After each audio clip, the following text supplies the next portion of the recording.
Hello, ladies and gentlemen. This is Bryon Wilfert, Member of Parliament for Richmond Hill. This is Pasargadtv, and I welcome you to another edition. I'd like today to talk about a very important issue facing not only Canadians, but the world at large, and that is the issue of climate change. We're seeing dramatic changes in the Canadian Arctic with the breakup of the Arctic shelf. We see changes in habitat for polar bears. The Inuit clearly have noticed changes with ice flows. They're now talking in 7 to 10 years to having the Northwest Passage open all summer long. This obviously has both defense issues, foreign policy issues, and obviously environmental issues of concern to Canadians.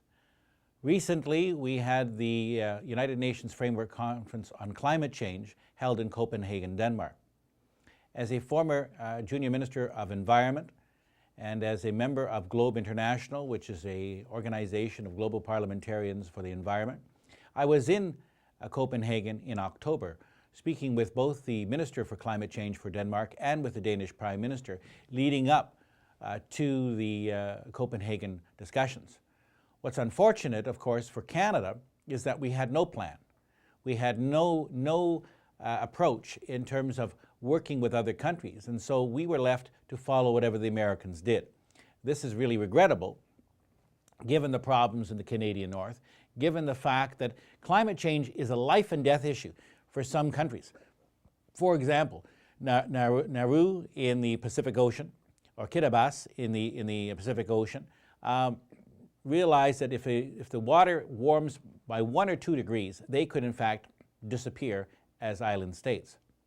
So going to Copenhagen, we needed to have an aggressive plan, a plan that really dealt with capping emissions, dealing with reducing emissions by 2020.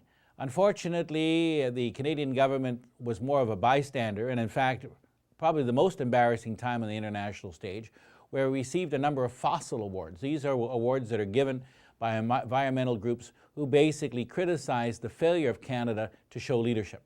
In the past, and I point out the COP11 in Montreal in 2005, the Liberal government then showed leadership, and we had a very successful conference. We had the most aggressive plan of the G8 in 2005 when we had $12 billion applied to environment. Unfortunately, we had the election in 2005, 2006, and we weren't able to implement that plan.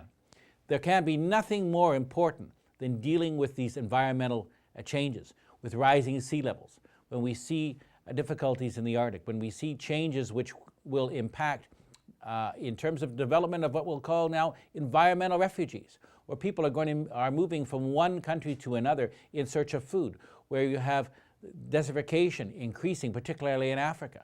People are concerned, and they're becoming refugees across the African continent and in the Indian continent as well. This is obviously of grave concern. Being able to navigate the Northwest Passage throughout the summer means that the presence of foreign vessels, not only submarines, but cruise ships.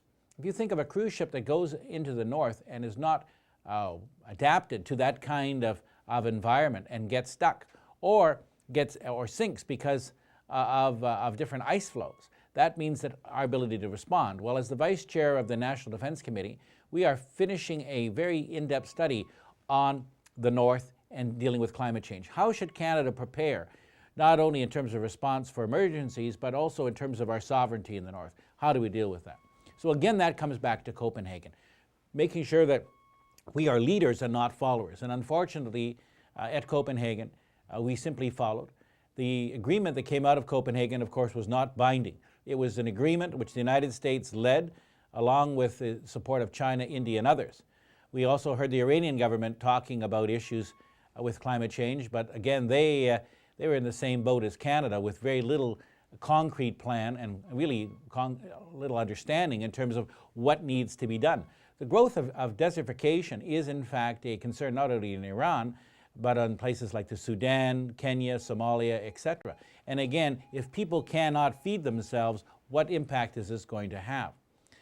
At this time of year, and it's the Christmas season, and I want to certainly wish all of you the very best both for Christmas and in the new year, it's a time for us as Canadians to count our blessings, to think of of where we have been and where we are going, both in terms of our personal lives and as a country.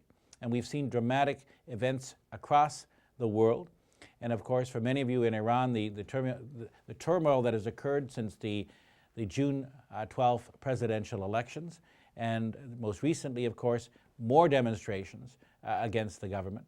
And clearly, the death of the Grand Ayatollah indicates, again, the unhappiness, not only with the present regime, but just in general, that the regime does not seem to have control for the society. And therefore, what that means is that reformist voices cannot be stifled. And Canada has a role to make sure that we are clear on that again, we are pushing the issue of human rights, and that we say again, in a collective action, not only on the nuclear issue, but in human rights in general, that we will not tolerate people being victimized by their own governments.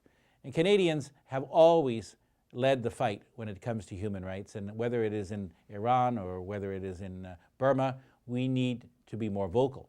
And this is something which the present government has not done enough of. And I'm hoping that as we move into 2010, that those voices will be heard.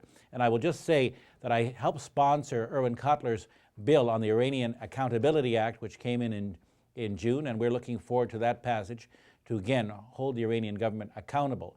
And as a seconder to that particular bill, I think it's going to be very important both for people of Iranian descent, but also sending the right message to the government of Iran. Again, my best wishes at Christmas and throughout 2010. Thank you very much.